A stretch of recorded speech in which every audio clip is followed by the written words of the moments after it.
For the 4th of July, let's do something a little crazy. Today, we're going to be doing 1776, does 1876, does 1976. I've been thinking about this one for a while, so please bear with me and just wait for the finished result. Okay, let's get started. I'm going to try and include as many elements from each century as I possibly can, but there's no guarantees. We're going to start off with my 18th century style shirt for 1776, obviously. All right. All right, there we be.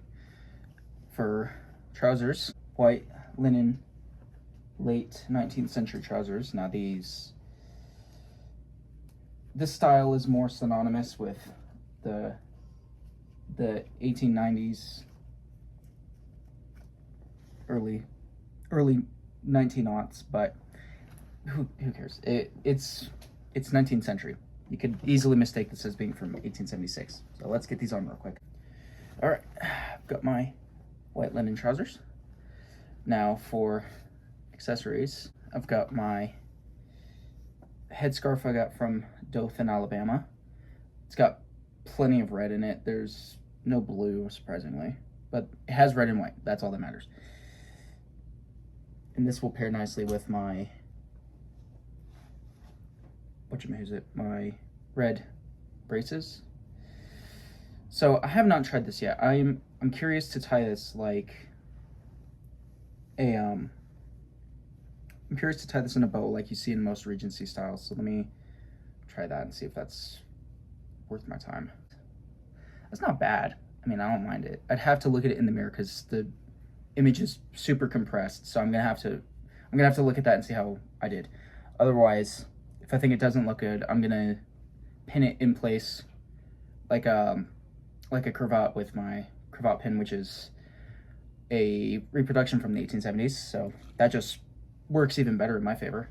And finally, I'm gonna go get it real quick. Finally, our last piece is this wonderful blue coat from the 70s. It's got a lot of missing buttons, but it has red, white, and blue. So logic would dictate that this would be the only, well, logical outerwear for this. I feel like you can go two ways with the neckerchief. Now that neckerchief is here because neckerchiefs have been popular since the 18th century.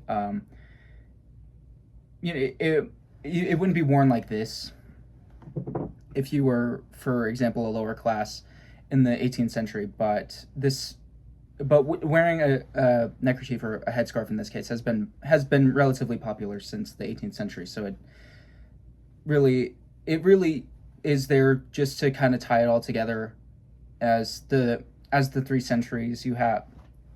Obviously, this would be there in the 18th century, the 19th, and the 20th century in 76.